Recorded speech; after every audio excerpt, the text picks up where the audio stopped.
नमस्कार, मैं डॉक्टर हेमंत शर्मा। आज आपको बताने जा रहा हूँ एक्यूट अस्थमैटिक अटैक के बारे में। जैसे आपने सुना होगा अस्थमा, तो थोड़ा सा मैं अस्थमा एक्सप्लेन करूँगा, फिर अस्थमैटिक अटैक पे हम बात करते हैं। देखिए, अस्थमैटिक अटैक अगर आपको घर पे आता है तो आप उसे कैसे करेक्ट कर सकते हैं, कैसे ठीक कर सकते हैं, तो यही सब आज हम समझेंगे इस वीडियो के माध्यम से। ठीक है। अस्थमा होता है एक एलर्जिक रिएक्शन। कई बार ये जेनेटिक होता है बाय बर्थ। ठीक है, पेरेंट्स को है, बच्चों में भी है। ठीक है, कुछ केसेस में इसमें अस्थमा में जो ट्रिगर फैक्टर्स होते हैं, जो अस्थमेटिक ट्रिगर फैक्टर हैं, वो होते हैं जैसे पोलन डस्ट, कॉकरोचेस, माइट्स, कुछ डस्ट, कई बार कुछ फूड एलर्जन, कुछ मेडिकेशंस जो आपके एपिसोड को वर्स कर दें। अब अस्थमा को हम कैसे पहचानें? इसमें होता है रेस्पिरेटरी डिफिकल्टीज। जब इंसान सांस लेता है और सांस छोड़ता है तो तकलीफ होता है, जैसे एक्सपिरेटरी डिफिकल्टी, तो ब्रोंको कॉन्स्ट्रिक्शन हो जाता है। जैसे ये जो सांस का पाइप है ये एकदम सिकुड़ता है अस्थमा के अंदर जब एलर्जी फैक्टर ट्रिगर करते हैं, अटैक में भी। ठीक है, अटैक में ज्यादा सिकुड़ता है तो सीटी जैसे बजती है ना, विसिल, ऐसी आवाज आती है।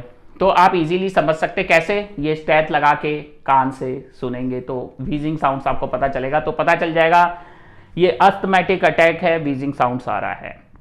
इसमें क्या होता है, सांस फूलने लगता है, शॉर्टनेस ऑफ ब्रेथ होने लगता है, पसीना आने लगता है, पल्स बढ़ जाता है। ठीक है, और SpO2 कई बार डाउन होने लगता है। तो ये हो गया आपका अस्थमैटिक अटैक।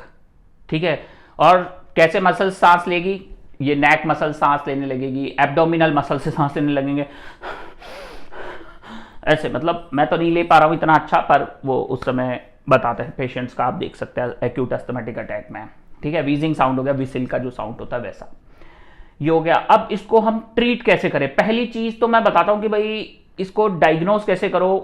क्लिनिकली दिख रहा है ये तो फिर भी कहते हैं कि pulmonary function test, chest X ray examination, उसके अलावा कई बार HRCT चेस्ट पे भी जा सकते हैं, बहुत पैसा है तो। ठीक है, कुछ और other invest diagnosis rule out करने के लिए। फिर इसमें ट्रीटमेंट के लिए होगा शॉर्ट एक्टिंग बीटा-2 अगोनिस्ट, जैसे सालबुटामोल के साथ हम इनहेलर देते हैं। ठीक है, या फिर अफालिन, ड्यूलिन, ये सब नेबुलाइज भी करा सकते हैं, या घर पे है तो इनहेलर यूज कर सकते हैं।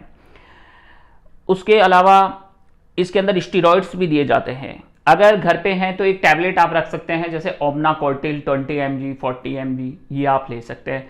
तो स्टीरॉइड्स आपका हेल्प करेगा। और जो ब्रोंको कॉन्स्ट्रिक्शन हुआ उसमें ब्रोंको डायलेटर की तरह काम करेगा क्या? सालबुटामोल। सालबुटामोल सालबुटामोल कॉम्बिनेशंस में भी आते हैं। ये शॉर्ट एक्टिंग है, तुरंत एक्ट करेगा।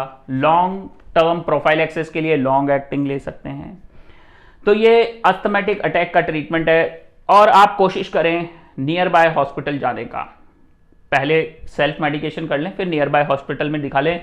आपका सैचुरेशन ड्रॉप है तो वो आपको ऑक्सीजन थेरेपी देंगे। ठीक है, उसके अलावा अगर फिर भी कंट्रोल नहीं हो रहा तो अमीनोफाइलिन, डेरिफाइलिन नाम की दवाइयां दी जा सकती है। स्टीरॉइड्स के इंजेक्शन दिए जा सकते हैं। नेबुलाइज हॉस्पिटल में हो सकता है। घर पे आप अपना पंप रख सकते हैं एक्यूट केस में। तो ये मैनेजमेंट बहुत जरूरी है। अगर एक्यूट अस्थमैटिक अटैक ट्रीट नहीं किया जाए तो क्या होगा? देखो, कुछ केसेस में डेथ भी हो जाती है। आपने मूवीज में भी देखा होगा, पंप नहीं मिल रहा है, पेशेंट दम घुट के मर जाता है। तो उसका कारण यही होता है कि आप ट्रीटमेंट लें, ब्रोंको कॉन्स्ट्रिक्ट हो चुका है, सांस लेने में तकलीफ है, उस ट्रैक्ट में दिक्कत हुआ है, वो वेसल्स जो हैं वहां की सिकुड़ गई है, जो रास्ता है वो सिकुड़ गया है, तो उसको खोलने के लिए होता है बीटा-2 अगोनिस्ट। कई बार क्या होता है, बीटा ब्लॉकर जैसे कि घबराहट, बेचैनी होती है, सांस फूलता है, तो लोग बीटा-2 एंटागोनिस्ट दवाइयां देते हैं, जैसे कि नॉन सेलेक्टिव प्रोपेनोलॉल बहुत फेमस है, घबराहट बेचैनी के लिए दी जाती है। पर ये टैबलेट्स अस्थमैटिक पेशेंट्स में कॉन्ट्राइंडिकेटेड होती है, ये देनी नहीं चाहिए। ठीक है, क्योंकि ये ब्रोंको कॉन्स्ट्रिक्शन और पावरफुल कराती हैं, तो ये कॉन्ट्राइंडिकेटेड है। कुछ दवाइयां अवॉइड करनी चाहिए। ठीक है, जो अस्थमैटिक अटैक को ट्रिगर करती हैं। उसके अलावा आपको देखना होगा कौन सा फैक्टर है जो आपको ट्रिगर करता है ये सारे सिम्टम्स। अब मैं आपको इंपॉर्टेंट चीज बताता हूं। बुक्स कहती है अस्थमा क्योरेबल नहीं है।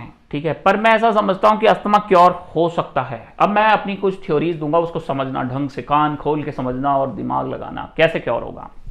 देखो, एलर्जन फैक्टर रहेगा, कोई प्रॉब्लम नहीं, बॉडी में रहेगा, ट्रिगर होगा। पर कई बार क्या होता है, जैसे आपका इम्यूनिटी अच्छा है, आपका डाइट प्रॉपर है, ऐसा डाइट जो ब्रोंको डायलेट करता हो, जैसे कि अदरक आप खाते हैं, गार्लिक, हनी वगैरह, ये ऐसे ब्रोंको डायलेटर काम करते हैं।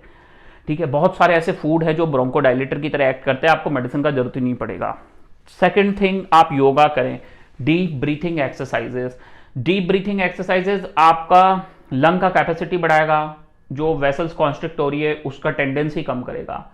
आप जिम करें, आप वॉकिंग करें, आप एक्सरसाइज करें। एक अस्थमा होता है एक्सरसाइज इंड्यूस्ड अस्थमा, उस पर मैं अलग से बात करूंगा, पर मैं ये बता रहा हूं कि यहां पे हम एक्यूट अटैक से कैसे बचे, जैसे लाइफ थ्रेटनिंग की बात है, और एक्यूट अटैक को कैसे कम करें। एक तो ट्रिगर फैक्टर अवॉइड करें, प्रॉपर डाइट फॉलो करें, योगा करें, मेडिटेशन करें, एक्सरसाइज करें। ठीक है, ये एक मिरेकल रिजल्ट लेके आएगा। और कुछ ऐसे फूड जो एज ए ब्रोंकोडायलेटर एक्ट करते हैं वो अपनी डाइट में इन्वॉल्व कर लें। ठीक है, जब आपका लाइफ स्टाइल अच्छा होगा, ब्रीथिंग कैपेसिटी अच्छा होगा, तो आप देखेंगे आपको एक्यूट अटैक आएगा ही नहीं, या बिल्कुल नेग्लिजिबल ना के बराबर टेंडेंसी हो जाएगी। तो अगर आपको भी अस्थमैटिक अटैक ज़्यादा से ज़्यादा आते हैं तो आपको अपने इम्यूनिटी पे वर्क करना होगा, और proper education, proper exercise, proper diet, ये आपके सिम्टम्स को रिड्यूस कर सकती है और आपकी लाइफ का क्वालिटी इंप्रूव कर सकती है। तो लास्ट में थैंक यू, धन्यवाद। वीडियो अच्छा लगता है लाइक करें, चैनल पर नए हैं सब्सक्राइब कर लें, और अगर आपको अपॉइंटमेंट चाहिए तो व्हाट्सएप नंबर मेरा इस वीडियो के डिस्क्रिप्शन में है, कृपया डायरेक्ट कॉल ना करें। थैंक यू, धन्यवाद, गुड बाय।